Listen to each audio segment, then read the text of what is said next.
Welcome back.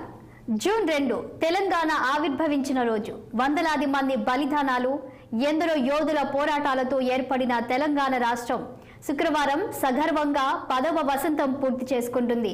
నీళ్లు నిధులు నియామకాలే లక్ష్యంగా యావత్ తెలంగాణ దశాబ్దాల పాటు అలుపెరగని పోరాటం చేసింది. స్వరాష్ట్రంలోనే తమ లక్ష్యాలు నెరవేరుతాయని విద్యార్థి లోకం పోరు గర్జన చేసింది.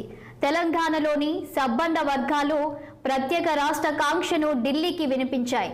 దశాబ్దాల ఈ పోరాటంలో ఎన్నో రాజకీయ పార్టీలు ప్రత్యేక రాష్ట్రం కోసం ఏర్పడి కాల గర్భంలో కలిసిపోయాయి. కేసీఆర్ నిరాహార దీక్ష, తదనంతర పరిణామాలతో దిగొచ్చిన కాంగ్రెస్ ప్రభుత్వం చివరికి 2014లో 29వ రాష్ట్రంగా తెలంగాణను ప్రకటించింది. ఈ సందర్భంగా తెలంగాణ ఉద్యమ చరిత్రను ఓసారి గుర్తు చేసుకోవడం కనీస బాధ్యత.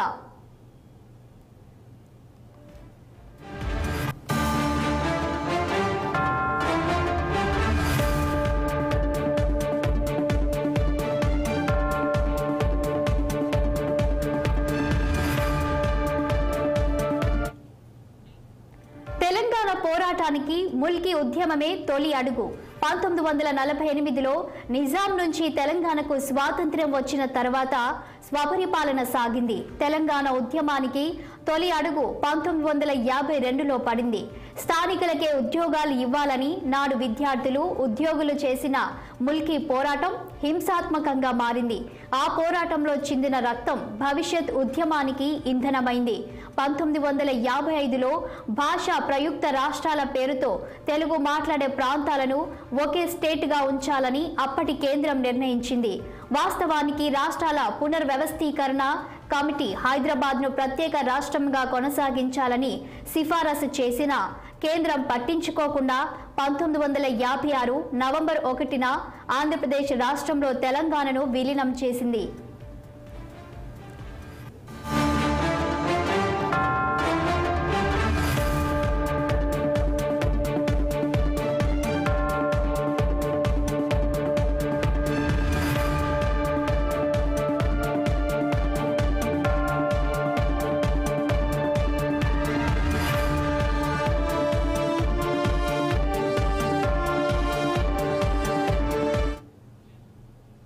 ఆ సమయంలో తెలంగాణకు అదనపు భద్రత కల్పిస్తూ పెద్ద మనుషుల ఒప్పందం చేసుకున్నారు. 1969లో ఉవ్వెత్తున ఎగిసిన ఉద్యమం వందలాది మంది వీర మరణానికి దారితీసింది. కొన్నేళ్ల తర్వాత ఆంధ్రాలోని కోస్తా ప్రాంతాల కంటే తెలంగాణ చాలా వెనుకబడి ఉందని, బడ్జెట్ కేటాయింపులు, ఉపాధి అవకాశాలు, నీటి పంపిణీలో కూడా అన్యాయం జరుగుతుందని తెలంగాణ ప్రజలు పోరాటం చేయడం ప్రారంభించారు. తెలంగాణలోని విద్యార్థులు, ఉద్యోగులు జై తెలంగాణ నినాదంతో ఉద్యమాన్ని చేపట్టారు. 1969లో పెద్ద మనుషుల ఒప్పందానికి విరుద్ధంగా ఉద్యోగులను నియమించడానికి వ్యతిరేకంగా ఉమ్మడి ఖమ్మం జిల్లాలోని పాల్వంచలో పోరాటం రాజుకుంది. అది దావనంలా తెలంగాణ అంతటా వ్యాపించింది. ఆ ఉద్యమంలో ఉస్మానియా విద్యార్థులు చేరడంతో పోరాటం కేంద్రం హైదరాబాద్కు మారింది.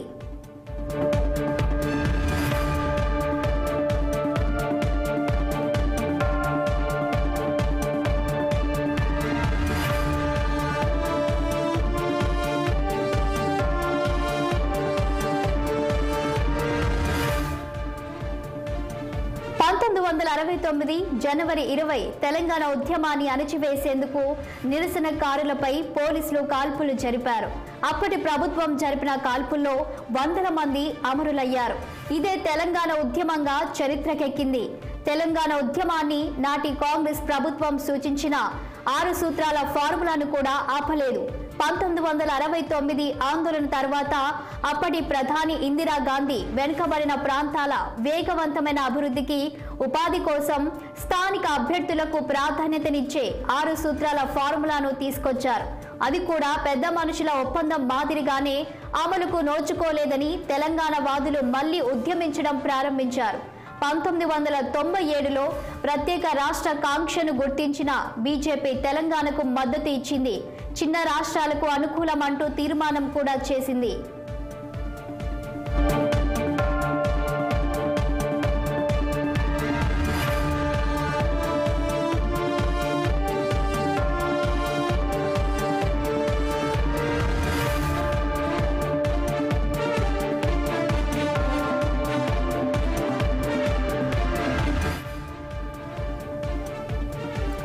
కేసీఆర్ సారథ్యంలో టీఆర్ఎస్ ఏర్పాటు తెలంగాణ ఉద్యమానికి మరో మలుపుగా చెప్పుకోవచ్చు. 2001లో కేసీఆర్ తెలంగాణ రాష్ట్ర సమితిని ఏర్పాటు చేసిన తర్వాత ప్రత్యేక రాష్ట్ర ఉద్యమం రాజకీయ పంథా వైపు మారింది.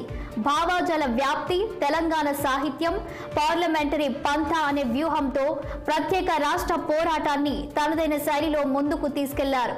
టీఆర్ఎస్ పార్టీని స్థాపించిన నెలల్లోనే స్థానిక సంస్థల ఎన్నికల్లో తమ అభ్యర్థులను కేసీఆర్ రంగంలోకి దింపారు. ఆ ఎన్నికల్లో మంచి ఆదరణ లభించింది.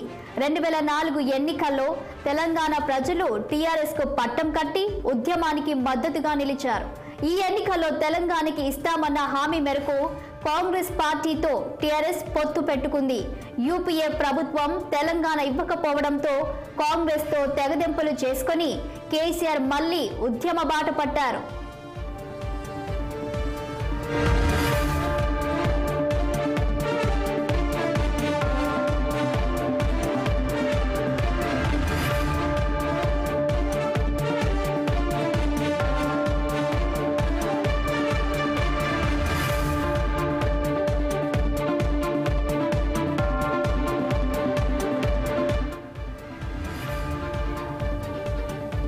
తెలంగాణ రాష్ట్ర సాధనే లక్ష్యంగా 2009లో నవంబర్ 29న కేసీఆర్ ఆమరణ నిరాహార దీక్షకు దిగడం ఉద్యమ ప్రస్థానంలో కీలక ఘట్టమని చెప్పాలి. కేసీఆర్ నిరాహార దీక్ష చేయడంతో ఉద్యమానికి భారీ ఊపు వచ్చింది. కేసీఆర్ పోరాటానికి దిగొచ్చిన అప్పటి యూపీఏ ప్రభుత్వం 2009 డిసెంబర్ 9న తెలంగాణ ప్రత్యేక రాష్ట్రం ఏర్పాటు ప్రక్రియ ప్రారంభమైందని ప్రకటించింది. అయితే ఆ సమయంలో సీమాంధ్రలో నిరసనలు జరగడంతో ఆ ప్రకటనను కాంగ్రెస్ ప్రభుత్వం వెనక్కి తీసుకుంది. ఇదే సమయంలో మనస్తాపంతో ఎందరో యువకులు ఆత్మహత్యలు చేసుకున్నారు. 2010లో తెలంగాణ సమస్యకు శాశ్వత పరిష్కారం కోసం శ్రీకృష్ణ కమిటీని నియమించారు. ఆంధ్రప్రదేశ్లోని అన్ని ప్రాంతాలను సమానంగా అభివృద్ధి చేయాలని కమిటీ తన నివేదికలో పేర్కొంది.